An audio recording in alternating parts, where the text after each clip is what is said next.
today the sitting is entirely dedicated to paying tribute to the late Honorable Joyce Mpanga.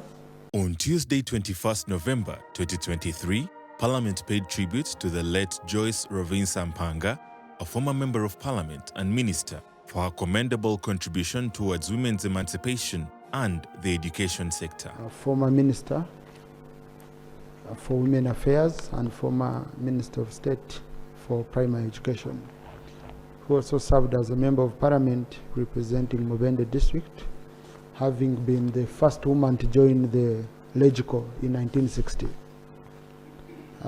She was also a serving member of the Rukiiko of Uganda Kingdom. And she has been one of the few living Ugandans who have witnessed Uganda's history from colonialism to the present day. Honorable Joyce Mpanga was a celebrated educationist, women rights activist, and veteran politician who served in various key positions in the political and public service of Uganda. Honorable Joyce Mpanga was a long-standing advocate for gender equality through promoting and advocating for women and girls' rights, and therefore shaped the narrative of women's participation in politics, social, and economic development. Honorable Mpanga's contribution to Uganda's education sector and development cannot be discounted. She has served in different capacities in the education sector, rising from a classroom teacher to become a minister. She used this time and space to advocate for specifically girl child education. We shall remember her for her candid advisory to Mr. Museveni on the management of the sector. I benefited a lot. She mentored us. Actually, she was the founder of WOPA for this parliament. She was a founder member. My mother went to Gayaza High School. As a small girl, she was mentored and taken under the wing by Joyce Mpanga. And it's that mentorship did not begin late. It seems to be a character which Joyce Mpanga brought throughout her life. On Wednesday, 22nd November 2023, members of Parliament called for improved access to banking institutions to enable beneficiaries of the parish development model receive funds. The participating banks had arrangements with government to avail easy access to financial support by integrating their systems with the systems of PDM, providing mobile money and urgent banking services, opening savings account for the SACCOs and the beneficiaries, paying interest of not less than 2% on the remaining balance, and on the accounts having a minimum balance to earn interest of 100,000 shilling. In return, the banks would maintain a minimum balance of 10,000 shilling and charge the following fees. 1, 3,000 as withdrawal fee, 500 shilling for statement per quarter, 5,000 monthly administration fee, and 500 shilling mobile money fee. However, following the presidential directive that all PDM services are free and that the beneficiaries should get all the 1 million shilling, this has left the banks in a dilemma and they are demotivated. At the further north of Teso, in the districts of Amuria, Katakwi, Kapelebiong, the implementation of PDM was hampered by the fact that we did not have a financial institution such as a bank within the vicinity of the people. So what happens is that people have got to trek to the neighboring districts, which goes up to Soroti, in order to be able to access. Butaleja as a district alone, we don't have any single bank. All our voters have to travel to Mbale to access the money. For those who can access, well, at the bank, there's a red tape involved, making them, some of them, be frustrated. Honorable Minister, you may really have to think about mobile banking. You must deal with banks that can be able to take money to where the beneficiaries are, to avoid that trekking and people sleeping in the verandas overnight. In the sitting, government tabled the Judicature Amendment Bill 2023 that seeks to increase the number of judges on both the Supreme Court and the Court of Appeal. I beg to move that the bill entitled the Judicature Amendment Bill 2023 be read for the first time Attached to the bill is a certificate of financial implications issued by the Minister of Finance, Planning and Economic Development in respect of the bill in accordance with Section 76 of the Public Finance Management Act 2015. I beg to move.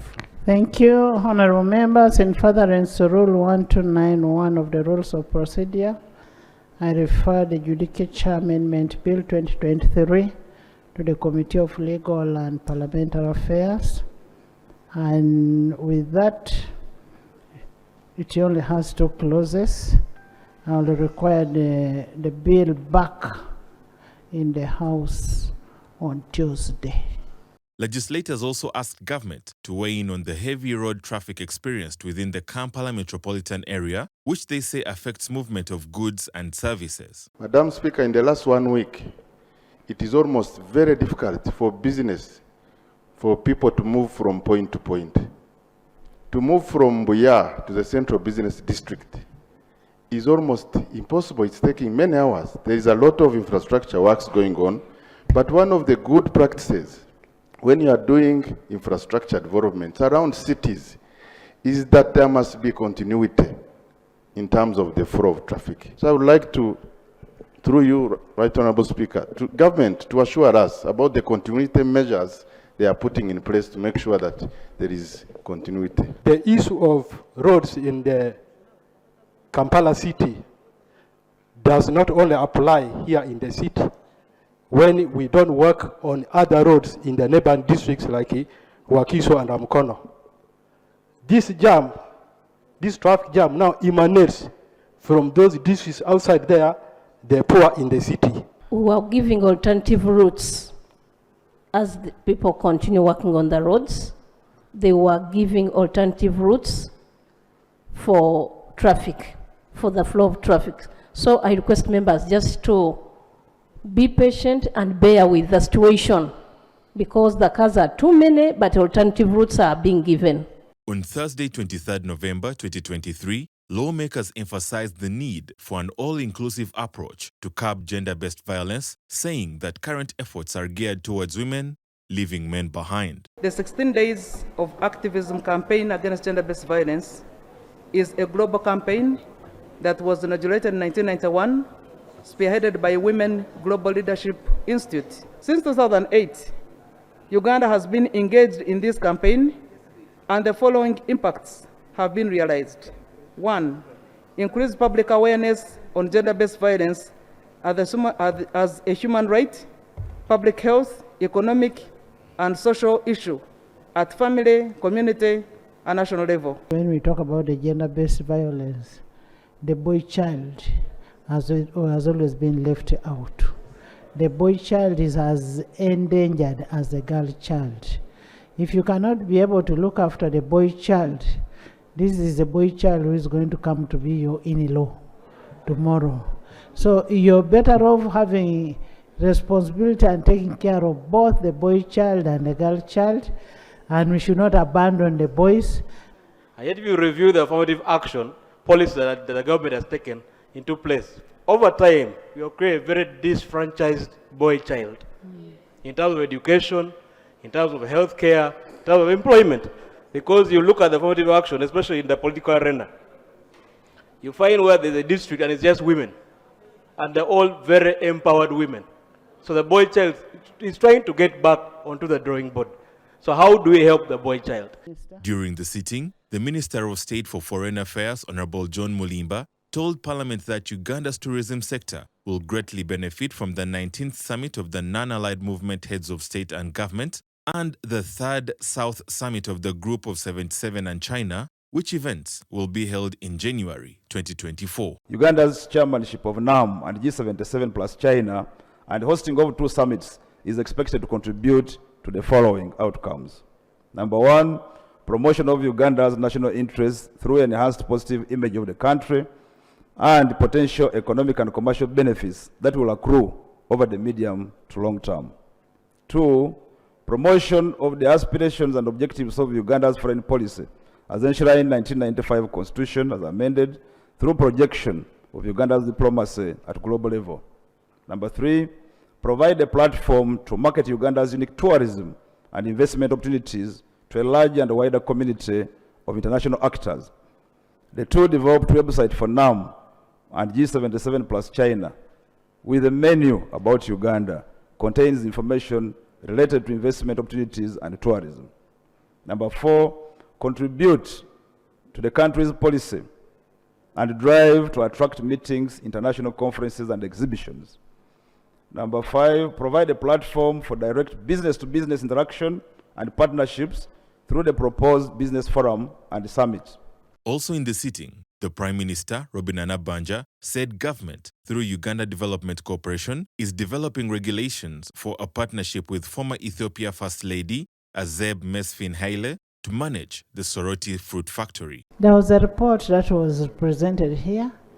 No, it was somebody who raised. It was Honorable Walu who raised an issue that Soroti fruit factory had been given out. Do we still have Soroti fruit factory? Right, Honorable Speaker, Soroti fruit factory is not given out. There is one of the investors, she's a former First Lady of Ethiopia. According to the President, she has capacity to help us revamp this factory. We are in the process of making sure that UDC, together with this lady, can come up with regulations, can come up with a way of how to have that partnership. And the issues are now with the Attorney General. The Auditor General is already taking the audits, the necessary audits. I had to join the House to Tuesday too.